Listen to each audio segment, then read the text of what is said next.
Astrology पाठशाला के channel पर हमारे साथ सुनील मिश्रा सर हमारे साथ जुड़े हैं। ये एस्ट्रोलॉजर के मास्टर है और काफ़ी एक्सपीरियंस रखते हैं अपने पास।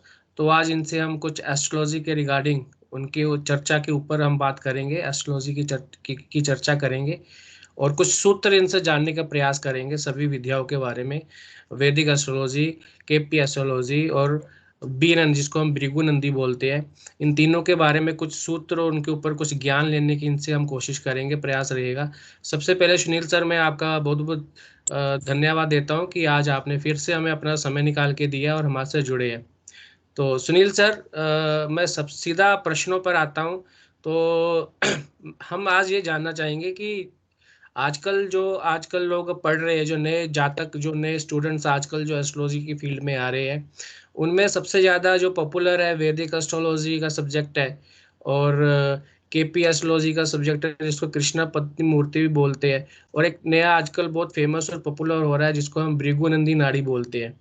तो इन तीनों के बारे में हम आपसे जानने का प्रयास करेंगे, क्योंकि इन तीनों में आपको महारत हासिल है और आप इन तीनों के बारे काफ़ी एक्सपीरियंस है आपको इन तीनों साइंसों का, वैदिक का भी, कृष्णा पद्धति का भी, भृगु नाड़ी का भी। तो मैं आपसे जानना चाहूंगा, जैसे कि वैदिक में हम जब भी कोई प्रेडिक्शन करते हैं तो हम लगन को लेते हैं, फिर ग्रहों के कारक को लेते हैं। इसी प्रकार से हम कृष्णा पत्ती में क्या करते हैं कि उसको, किसी को भी चार्ट को स्टडी करने के लिए हम सीएसएल को पकड़ते हैं। और इसी प्रकार से भृगु नंदी में क्या करते हैं कि जुपिटर को हम जीव कारक लेकर चलते हैं और जुपिटर की स्थिति को देखकर नेटिव के बारे में जाना जा सकता है। तो मैं ये आपसे जानना चाहूंगा, इसको कैसे एक लेमैन अगर इस बारे में जानना चाह रहा हो, इन तीनों साइंसों के बारे में, तो किस प्रकार से इसके बारे में हम देखें, किसके लिए सूट करेगा, किसको क्या पढ़ना चाहिए, किसको किस फील्ड में जाना चाहिए, या कोई भी एक साइंस इनफ है या हमें तीनों सीखना पड़ेगा। और इन तीनों में से क्या क्या सूत्र आप हमारे सामने रखने वाले हैं आज, और उसको थोड़ा सा आप बताने का प्रयास करें। नमस्कार सुधीर जी। ऐसा है कि जो हम लोग इस समय ज्योतिष के ऊपर चर्चा कर रहे हैं, ये एक बहुत बड़ा समुद्र है, एक बृहद समुद्र है। और इसमें जो है वो किसी को भी संपूर्ण रूप से मास्टरी कर पाना संभव नहीं है।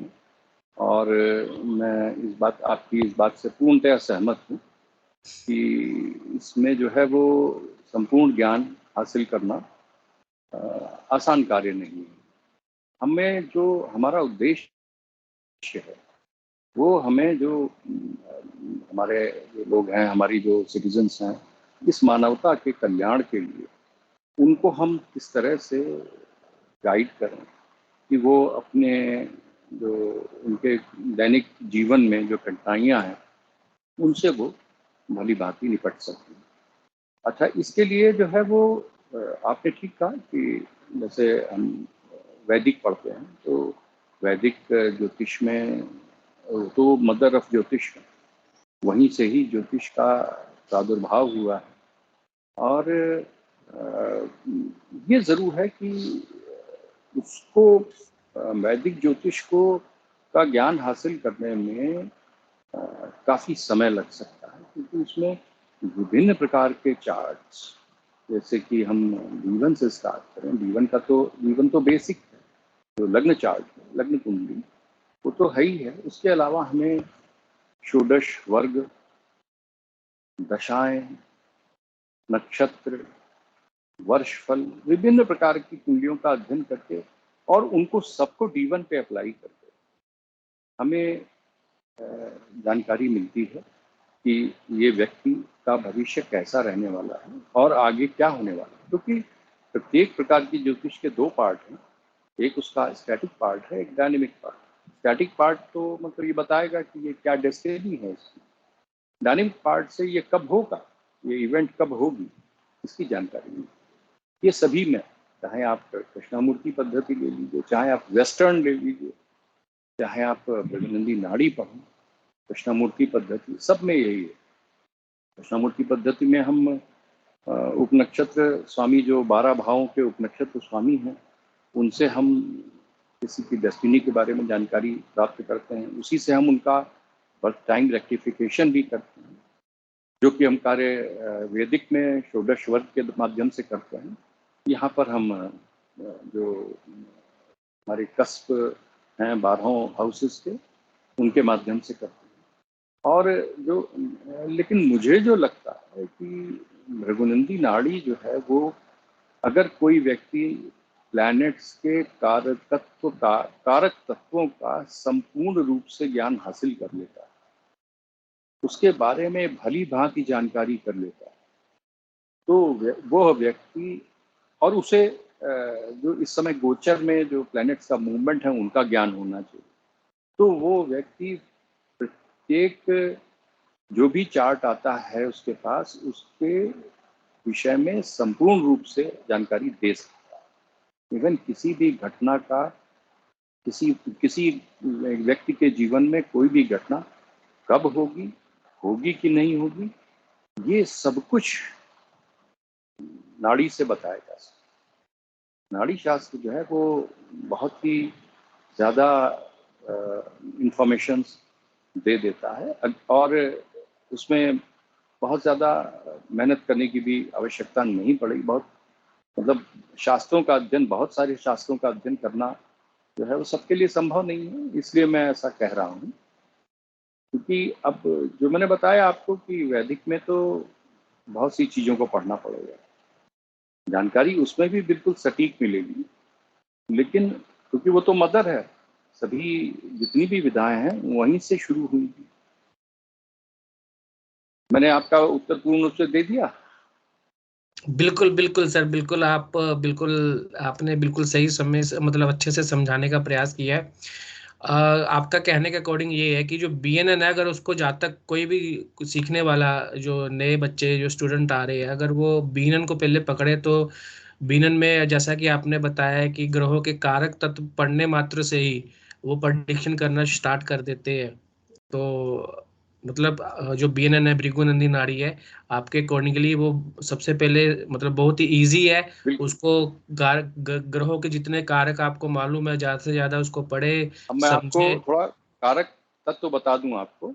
बिल्कुल। जैसे कि किसी भी व्यक्ति के मतलब जीवन स्वयं के बारे में किसी को अगर अध्ययन करना है कि कोई भी व्यक्ति कैसा है, कैसा कैसा इसका भाग्य रहेगा, किस प्रकार का इसका जीवन रहेगा, तो हम बृहस्पति का अध्ययन करते हैं, गुरु का। उसके चार्ट में गुरु की क्या स्थिति है, उससे हम ये गुरु की स्वयं की स्थिति, वो किस राशि में बैठा है, उससे नवे मतलब उससे पांचवी राशि में, उससे नवी राशि में कौन सा प्लेनेट है। मान लिया गुरु किसी का कर्क राशि में बैठा है, तो वृश्चिक में और मीन राशियों में किस प्रकार के मतलब कौन से प्लेनेट बैठे हैं, उससे हम उसके बारे में जानकारी कर सकते हैं कि वो उसका किस प्रकार का जीवन रहेगा। कि मतलब वो अगर राहु बैठा है 5वें में, तो गुरु राहु का कॉम्बिनेशन जो है वो इनसिक्योरिटी देता है किसी भी व्यक्ति को, उसके जीवन में विकृति देता है। राहु जो है हमेशा विकृति देने का काम करता है उसके जीवन में इस प्रकार का। हालांकि अगर हम राहु को पॉजिटिवली यूज करते हैं तो राहु किसी को बहुत ऊंचाइयों पर भी ले जा सकता है। राहु वजन बढ़ा सकता है, ओबेसिटी का कारण, एक्सपेंशन। तो वो, क्योंकि बॉडी की बात हो रही है, किसी जीव की बात हो रही है, जीव को एक्सपैंड करता है, किसी भी तरह का फिजिकल एक्सपेंशन, उसका जो है उसकी ख्याति में एक्सपेंशन, उसकी मतलब किसी भी प्रकार का एक्सपेंशन दे सकता है। इसी तरह से अगर हम किसी के कर्म के बारे में जानकारी करते हैं, तो कर्म के बारे में अगर हम जानकारी करना है तो हमें शनि का अध्ययन करना पड़ेगा। तो शनि जो है वो कहाँ बैठा है, और उससे 5वें 9वें और उसके साथ में 1 5 9 में कौन से प्लैनेट बैठे हैं। अब शनि मान लिया केतु के साथ बैठा है, केतु से 5वें है, या शनि से 5वें 9वें केतु है, या साथ में बैठा है, तो हमें ये कहना होगा कि ये इस व्यक्ति का कार्य क्षेत्र है, कर्म क्षेत्र वो से जुड़ा हुआ है। जन कल्याण से जुड़े हुए कार्य क्षेत्र, जैसे कोई चिकित्सक हो सकता है, केतु जो है वो चिकित्सक भी बनाता है, केतु जो है वो बैरिस्टर लॉयर भी बनाता है, जन कल्याण से जुड़ा कार्य, या ऑकल्ट एस्ट्रोलॉजर भी बना सकता है। शनि केतु जो है वो एस्ट्रोलॉजर भी बनाता है। केतु जो है वो योग है। मैं आपको सभी प्लैनेट्स के बारे में थोड़ा थोड़ा बता दूं। जैसे मैंने बताया आपको कि जुपिटर जीव है, जुपिटर भाग्य है, जुपिटर दैवी कृपा है, डिवाइन ब्लेसिंग। इस तरह से शनि जो है वो कर्म है। शनि जो है आपका, आपकी हार्ड वर्क, आपका फोकस, आपकी मेहनत है, आपकी पंचुअलिटी है, आप कितना समय पे चलते हैं। शनि बीमारियां भी देता है, जो क्रॉनिक डिजीजेस हैं उनका कारक भी है शनि। इसी प्रकार अगर हम केतु के लेते हैं तो केतु जो है वो योग है, Ketu delinking, Ketu detachment, Ketu natural nature है। केतु केतु नेचर है। जैसे केतु ध्वज भी है, केतु जड़ है, रूट्स केतु है। भक्ति है, सॉरी भक्ति तो चंद्रमा है, योग है केतु। अगर चंद्रमा केतु का योग है तो भक्ति योग है। इसी प्रकार से अगर हम शुक्र को लेते हैं तो शुक्र आपका वेल्थ, मेल चार्ट में शुक्र पत्नी का भी कारक है। शुक्र किसी भी प्रकार की वेल्थ, पैसा, रुपया, आपकी जो संपत्ति है वो सब शुक्र, ऐशो आराम, लग्जरीज, आपके जो है फैशन, ये सब शुक्र। इसी प्रकार से अगर हम बुद्ध को लेते हैं तो बुद्ध जो है वो आपका इंटेलेक्ट, बुद्ध इंटेलेक्ट है, बुद्ध एंटरटेनमेंट है, बुद्ध स्टेशनरी है, बुद्ध कम्युनिकेशन है, बुद्ध नेटवर्किंग है, छोटे भाई बहन है, एंजॉयमेंट है, कोई किसी भी प्रकार का सोशल जो सेलिब्रेशन है वो बुद्ध है। तो अब अगर राहु को लेते हैं तो राहु तो एक्सपेंशन है, बल्कि एक्सपेंशन नहीं, राहु को हम एक्सप्लोजन कहेंगे। एक्सपेंशन तो हम जुपिटर को कहेंगे। वृद्धि, वृद्धि का कारक जुपिटर है, तो राहु जो है वो विस्फोट है, राहु एक्सप्लोजन है, राहु धुआं भी है। धुआं क्यों है? राहु भ्रम देता है, इसलिए हम उसको कहते हैं वो धुआं है। धुआं। राहु मॉडर्न टेक्नोलॉजी है। राहु अटेंशन है, जबकि केतु इंटेंशन है। राहु प्रभाव है आपका, जबकि केतु स्वभाव है आपका। इस तरह से राहु को हम लोग राहु मॉडर्न टेक्नोलॉजी को भी, अब जैसे इस समय कंप्यूटर साइंस के बारे में, इस समय आईटी सेक्टर जो है, तो हम वहाँ पे जितना जितना डिस्प्ले पोर्शन उसको हम राहु से देखते हैं, और जितना इंटरनल उसका जो मेमोरी, उसका जो सॉफ्टवेयर, इसको हम केतु से देखते हैं। ये डिफरेंस है दोनों में। अभी कोई प्लेनेट रह गया? ऑलमोस्ट आई थिंक मून रह गया।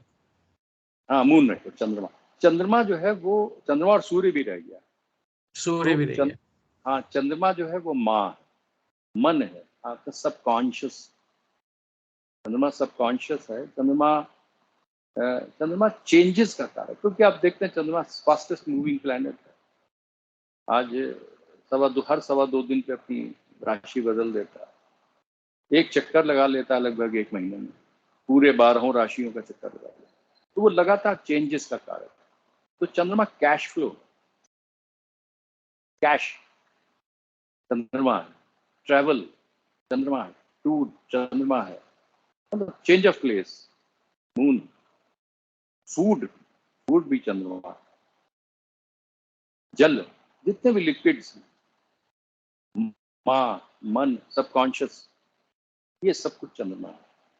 सूर्य क्या है? सूर्य पिता है, सूर्य फैमिली है, सूर्य आपका स्टेटस, सूर्य रिकॉग्निशन, सूर्य बड़ा पुत्र है आपका।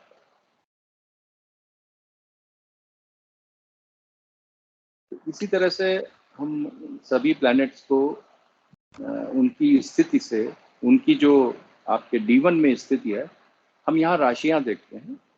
राशियों में हम 1, 5, 9 को धर्म त्रिकोण मानते हैं। 2, 6, 10 मतलब 1, 5, 9 का मतलब समझ ही गए होंगे कि मेष राशि, सिंह राशि और धनु राशि। इसी तरह से 2, 6, 10 आपकी वृष राशि, कन्या राशि और मकर राशि। इसी तरह से 3, 7, 11। तो पहले हो गया 1, 5, 9 धर्म त्रिकोण, दूसरा हो गया अर्थ त्रिकोण 2, 6, 10, फिर काम त्रिकोण 3, 7, 11 और मोक्ष त्रिकोण 4, 8, 12।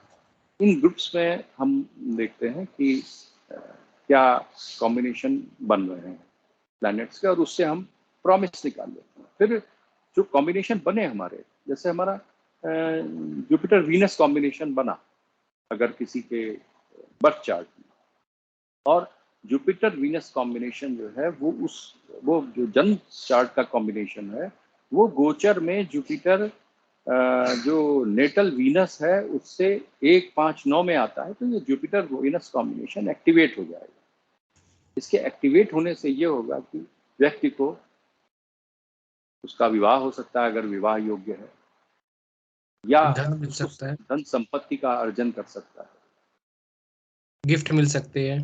तो मैं इसीलिए कह रहा हूँ कि देखिए आप जो जन्म कुंडली है उसको आप गोचर से मिला करके आप किसी भी व्यक्ति के जीवन में कौन सी घटना कब होने वाली की जानकारी कर सकते हैं।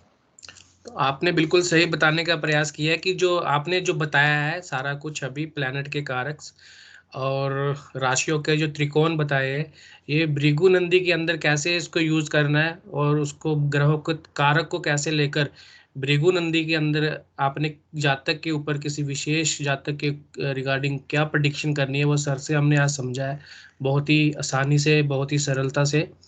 और जैसा कि सर ने बताया है कि जो भृगु नंदी नाड़ी में एक तो आपको ग्रहों की कारक की नॉलेज होना कंपलसरी है, दूसरा आपको गोचर का ज्ञान आवश्यक होना चाहिए जिससे आप घटना निकाल सकते हो, घटने की प्रेडिक्शन कर सकते हो कि कौन सी घटना कब आपके साथ आपको सामना करना पड़ सकता है या कब आपके साथ घटित होगी। तो सर आपने आज फिर से समय निकालकर हमारे साथ आप जुड़े हो, इसके लिए मैं आपके लिए धन्यवाद देता हूँ। और मैं चाहूँगा कि आगे भी आप हमारे साथ ऐसे जुड़े रहे और अपने जो आपके पास ज्ञान है वो हम जैसे लोगों के साथ, सीखने वाले लोगों के साथ, नए सीखने लोगों के साथ शेयर करें और आपका आशीर्वाद हमारे साथ सदैव बना रहे। धन्यवाद सर। Thank you.